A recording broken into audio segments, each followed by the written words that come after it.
In this video, I'll share with you a scaling method that I wish I had learned sooner. When I started my career in Meta ads, I had a big issue with a lot of clients and also the first job that I had. And that was the issue that occurs when you start to increase your daily budget. Essentially, the issue we would always face, and in many cases would face it quite early, is when we want to scale and we want to increase the volume of sales, we start to increase the daily ad spend. But as soon as we start to increase it, we do see quite a big drop in results and the profitability of the campaign is no longer sustainable. So we have to shut down the campaign or scale it back down to the level it was before. Now, this method that I'm going to share with you in this video is the answer or the solution to this exact issue. And it's very straightforward to use. And I'll show you exactly the steps you need to take to be able to use this for your own business. And I'll also share with you in the end of the video some things you can expect when you start using it, because it might seem very simple in theory, but in practicality and actually applying it, you will probably run into some new issues. And I'll also talk you through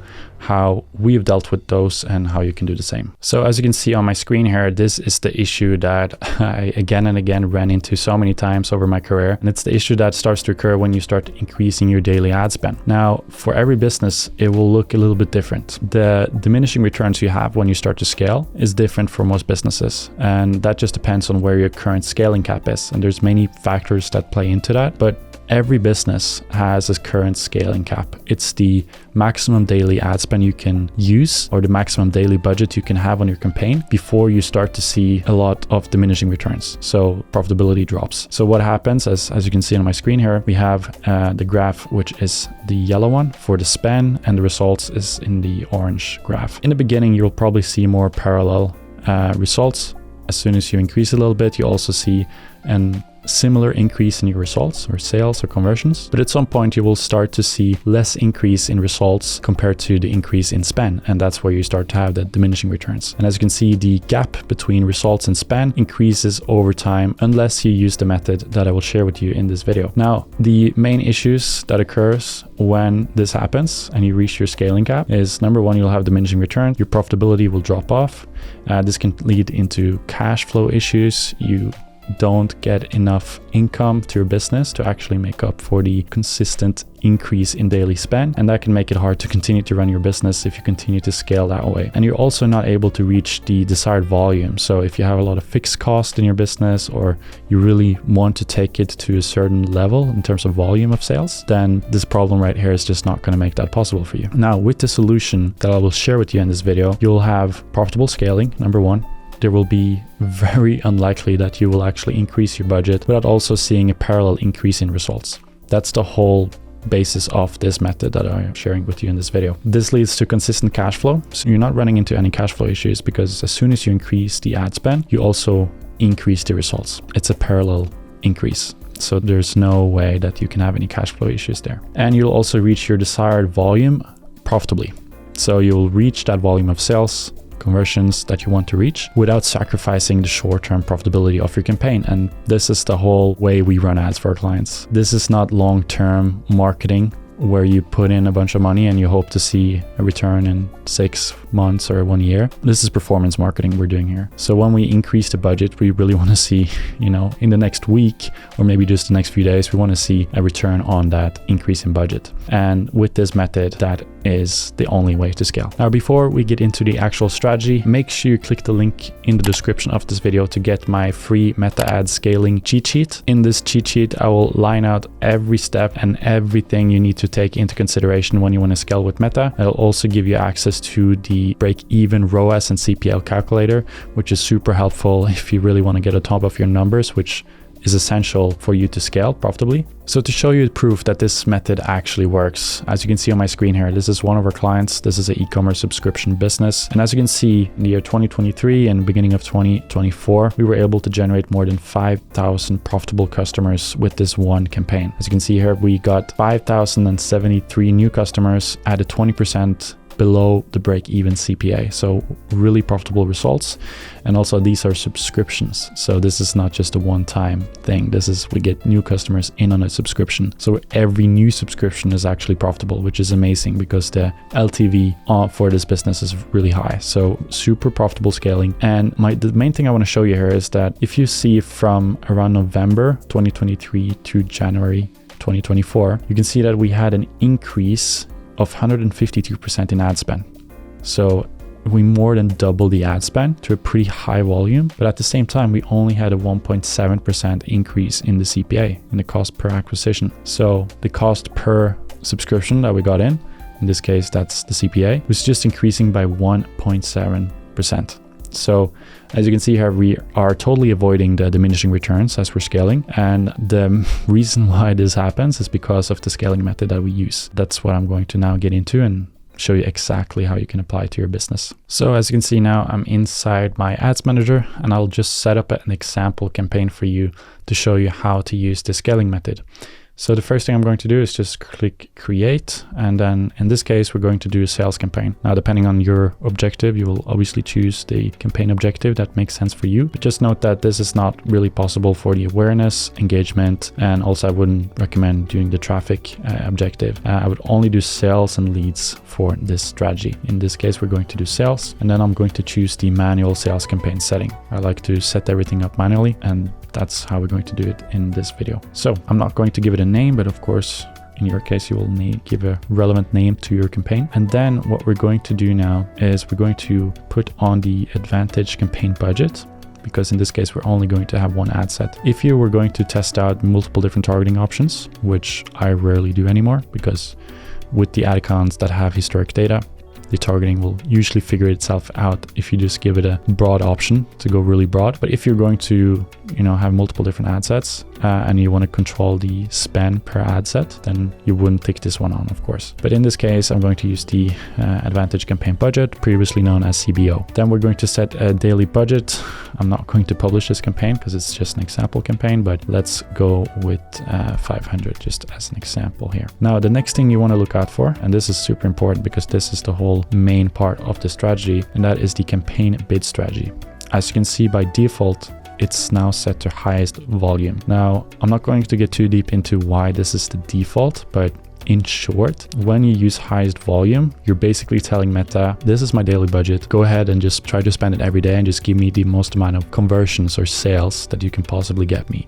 So you're just optimizing for spending your budget and getting the maximum amount of results for that budget. Now the key word here is that you're optimizing for spending your money. You're not optimizing for spending your money profitably, right? So this is why we're going to edit this one. And this is extremely important. And I would, unless you really just want to get the product into the market and you don't have any historic data, you have no clue what your expectations for the cost per result is going to be, or the CPA, then you could start off with highest volume. But at some point, I recommend for every business to switch over to either cost per result goal, which is the one I'm now going to use, or the ROAS goal. I'm going to get a little bit into the difference between the two and why it could be really, really important for you. But just to keep it simple now in the beginning, let's just select cost per result goal. When you select this, you're going to aim to hit a certain cost per the results, so per sale or per conversion or per lead, but you're also trying to maximize the volume of those results. So it's the highest volume, but you're also telling Meta, hey, I want to have this cost per result. So we're going to select this one. Now we're going to go to the ad set level. You can also just click next. So in my case, I'm going to optimize for complete registration as the objective. Okay, I want people to go to my calendar and book in a strategy call with me. And then after the call, they might become a client. That's my funnel. What your funnel is, of course, optimize for the ultimate objective you have for your funnel. If that is a sale, if that is a booked registration, whatever that is, make sure that's what you have in here as the conversion event, because Meta always optimizes for what you tell it to optimize for. So one thing that it's been a lot of back and forth on in the past is, for example, if you're not getting enough conversion events, enough purchases, some e-commerce businesses would then optimize for add to cart. The problem is you're now optimizing to get people that adds to cart, not people that purchases. And there's actually a little bit of a difference there. Even though there's a strong correlation between the two conversion events, the ultimate objective, what you actually want, is always going to yield you better results, a better return on your ad spend over time, because it's just the most valuable conversion event for your business. So keep that in mind. In this case, mine is complete registration.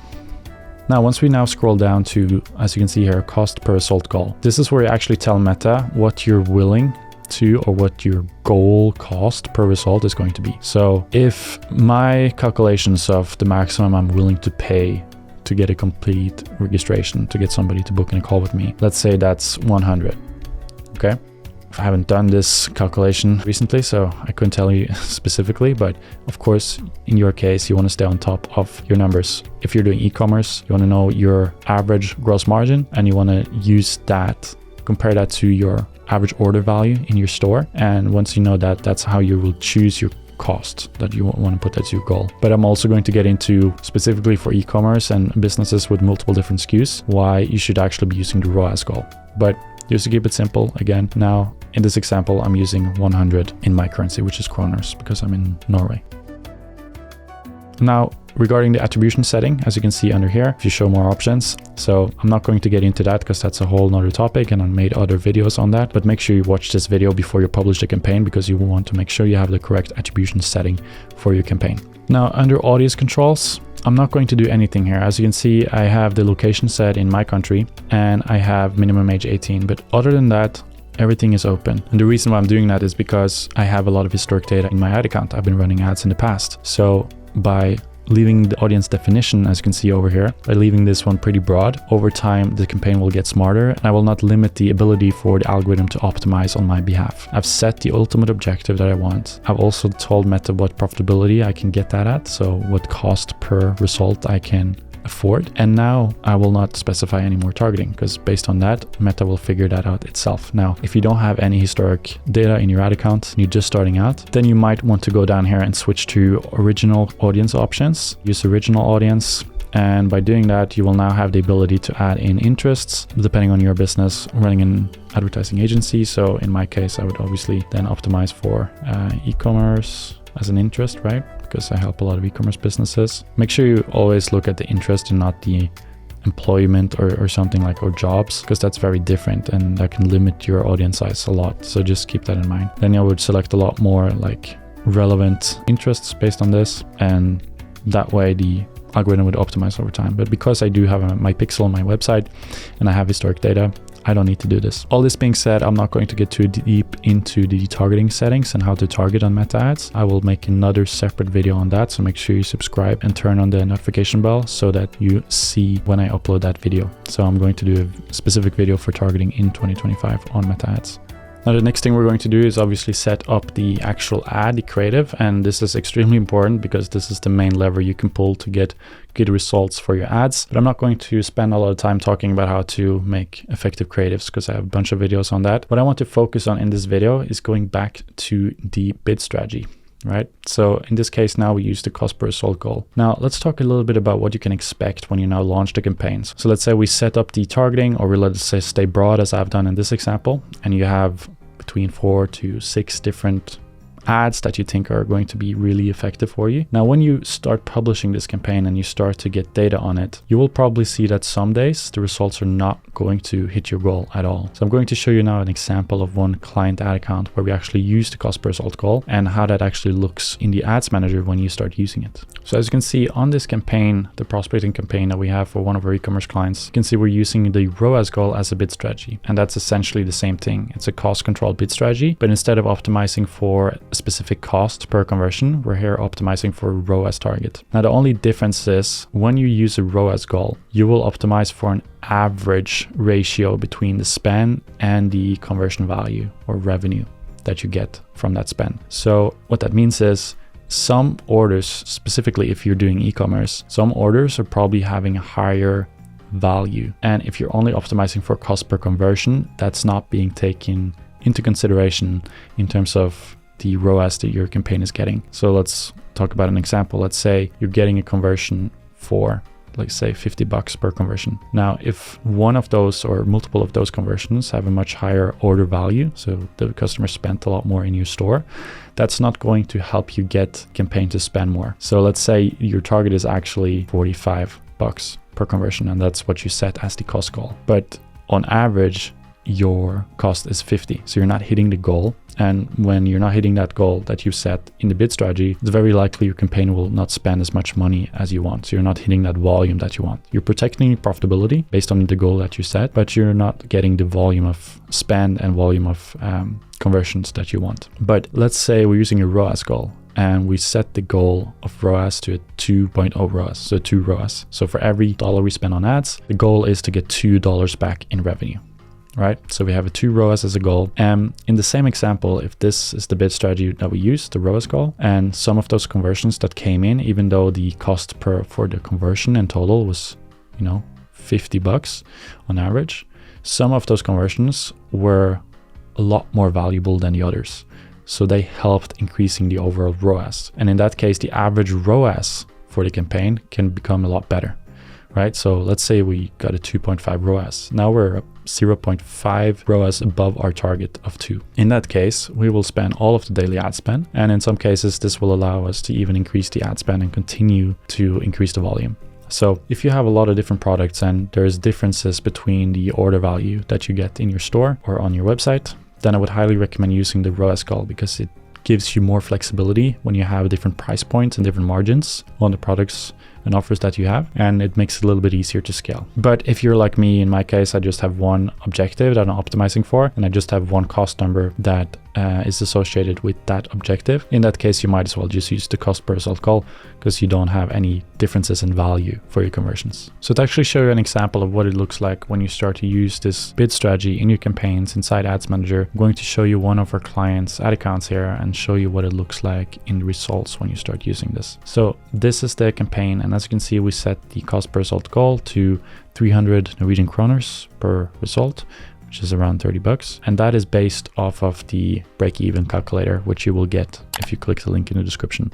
So you can basically just use your average gross margin across all SKUs. So by using this Google Sheet, you will find the goal that you should put in your campaign. And that's what we did here. And based on their average gross margin, we put in 300. So if you look at the history of this campaign, as you can see, we started it off at the highest volume bid strategy. And again, the reason why we did that is because we wanted to find the average cost per result, and using that to see where we can set the goal to avoid the campaign stop spending the ad spend. And that's usually one of the issues that happen when you start using this bid strategy, is that you're not able to spend your daily budget. You're not able to hit the desired volume you need. So we started off at the highest volume to build the momentum, get in data to the campaign, and also see what the average cost per result is going to be with the highest volume. And as you can see, after running it for a bit, we switched it from highest volume to cost per result goal.